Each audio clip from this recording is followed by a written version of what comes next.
The Coast Guard just announced policy changes for transgender members. Coast Guard Commandant Admiral Paul Zukunft will provide us with more details and what it means for the fleet.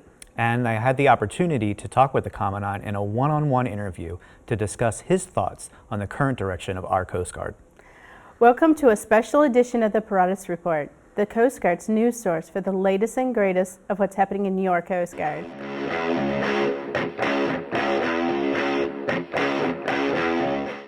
Hey everyone, I'm Chief Warrant Officer Chad Saylor. And I'm Petty Officer Connie Terrell. Last month, the Coast Guard announced a policy change for those who are transgender and want to remain in the Coast Guard or want to join the Coast Guard. Admiral Zukunft and Master Chief Petty Officer of the Coast Guard, Steve Cantrell, have a message to the fleet about how this change will affect the service. Today we're going to talk about a very important topic, and that is transgender in the United States Coast Guard. But not just in the Coast Guard, but in all 5 of the armed services. This is a policy that was announced not that long ago. It's a policy that has been enacted. And so if you have any member in our service today who is transgender, you will continue to serve in our Coast Guard. This is part of our duty to people. It's also part of our inclusiveness as well. And with that, I'll turn it over to our Master Chief Petty Officer of the Coast Guard. Thank you, sir. And in October of this year, we will have our policy change in effect. We'll announce that via All Coast, but we recognize that you're going to have questions. So we've stood up a Service Central Coordination Cell. That is comprised of personnel, legal, and healthcare experts that will be able to answer all your questions. And it's the single resource to determine what the service needs are, what the unit needs are, but most importantly, what the members' needs are. And do we have members who are transgender serving in our Coast Guard today? Absolutely. We are a service that embraces equal opportunity. We embrace diversity. We embrace inclusiveness. And more importantly, we will be the employer of choice into the 21st century. We're going to raise the bar this next year in terms of the number of recruits we want to see serve in our United States Coast Guard. That reflects the society that we serve. So this is all about diversity, inclusiveness, and more importantly, our duty to our people, to our Coast Guard. If you have questions regarding the transgender policy, you can email the Service Central Coordination Cell at scccc@uscg.mil, or you can go to www.uscg.mil/transgender for more information on the policy changes. Now, Admiral Zukunft has been at the helm of the Coast Guard for more than 2 years, and I recently sat down to talk with him about the progress of the Coast Guard since he took command and where he'd like to see the service go in the future. Well, good morning, Admiral, and welcome to the Paratus Report. I think this is your first interview with us, so thank you for joining us. Sir, I'd like you to please give our audience a brief overview of the strategic intent and the recently released midterm report, and talk about how those two are related. Before the strategic intent, for many years we've come out with multi-year fiscal guidance. In my Commandant's direction, we talk about strategy driving budget. So we've always had budget strategies, but it never connected to a strategy. So the purpose of this strategic intent was really to provide a roadmap of where we need to be, and then leave it to the rest of the enterprise of how do we resource the strategy. And that was really the underpinning of our strategic intent. And the midterm report, what have you found to be successful looking back at the intent and what that laid out? Well, there are 5 key areas in that, and one of those talks about transnational organized crime. We have doubled down on our presence in the transit zone, intelligence driving operations, and so last year we removed 191 metric tons of cocaine, took 700 smugglers into custody for prosecution. A great year in 2015. Halfway into 2016, we're up to nearly 250 metric tons, 400 smugglers, intel driving operations like never before. We can't do it through interdictions alone. This is going to be whole of government, but clearly that is paying dividends for us as well. As we look at the southwest border, first we look at what's happening in Cuba. Expectations that the foot dry policy is going to go away, less compliance when we encounter rusticas, more challenging operations, and we've also stood up joint task forces. We have really built unity of effort within the Department of Homeland Security. We are seeing more maritime commerce now that the Panama Canal has widened, opened, and in fact the first LNG carrier that went through the canal just recently was carrying LNG from the United States into the Pacific marketplace. So we're seeing a growth in that domain as well.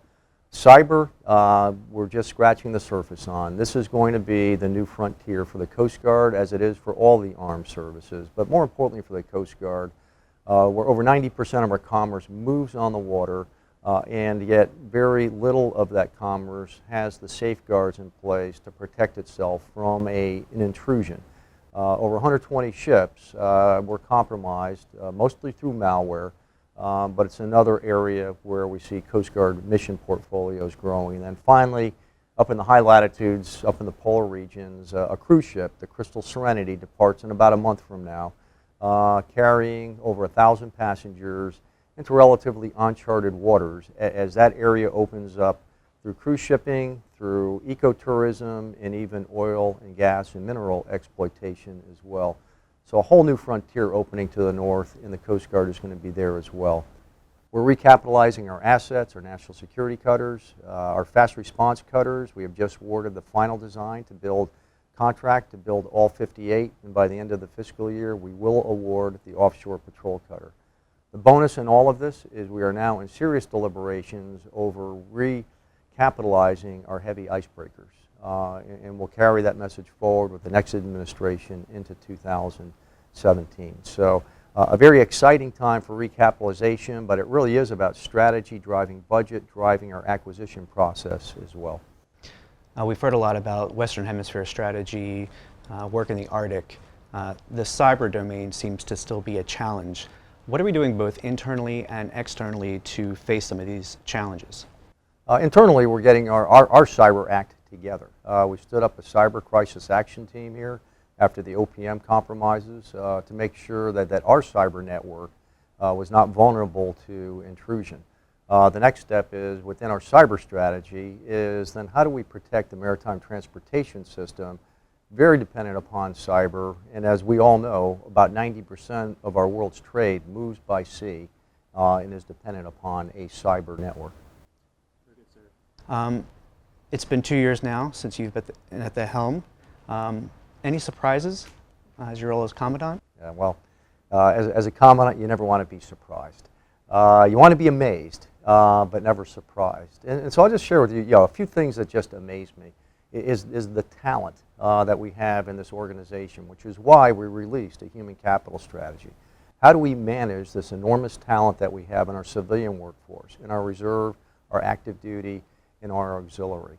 I've been out to Cape May, I've been to the Coast Guard Academy to meet our newest sessions, and believe it or not, at one of our field units, I met one of our E3s, and I asked, what did you do before you came in the Coast Guard? She was in the Air Force. So I probed a little further. Well, what did you do in the Air Force? I went to the Air Force Academy. Thinking that she didn't complete her 4 years of study, I said, well, when did you leave the academy? After I graduated. Then I received my master's degree. And at the end of my 5 years as a commissioned officer in the Air Force, I resigned my commission so I could be a rescue swimmer enlisted in the United States Coast Guard. Just one example of many of the enormous talent that truly amazes me, of the talent that we have in our midst among our 88,000 men and women in the Coast Guard. Well, she certainly seems to embody our core values. One final question. What would you say would be a takeaway for the workforce looking at the midterm report? Well, the first thing you want to look at is what we've accomplished. Many times, I've commanded many a unit, and when you accomplish something, you move on to the next task. But you never look at the accomplishments that you've made along the way to actually get to where you are today. So what I would ask first to do is look at all that we have done in the last 2 years. Is there more work to be done? Absolutely. But we are moving out like never before on recapitalizing our workforce. We're doing so at a time where we're not having to draw down the size of our workforce. We're holding fast. And in fact, if you take nothing else away from that midterm report, we are no longer a service that is going to do more with less. That's a drum I will continue to beat, but we are holding fast on our force structure. In fact, we're gradually growing back our force structure. After several incremental years of force reductions, we are growing back the Coast Guard. Thank you, sir. As you know, we have another birthday to celebrate in a few weeks. Is there a special birthday message you'd like to impart? Well, this will be our 226th birthday. I feel like I've been around for most of those, and actually I have been around for a good many of those. But if you look at where Alexander Hamilton, his vision of the revenue cutter service back in 1790, to where we are today, we have come a long way, Alexander Hamilton. We've come a long way, through the men and women and the families that support them, where we are deployed on 7 continents throughout the world. And of course, on this Coast Guard Day coming up on August 4th, many of our Coast Guard men and women will be deployed as well.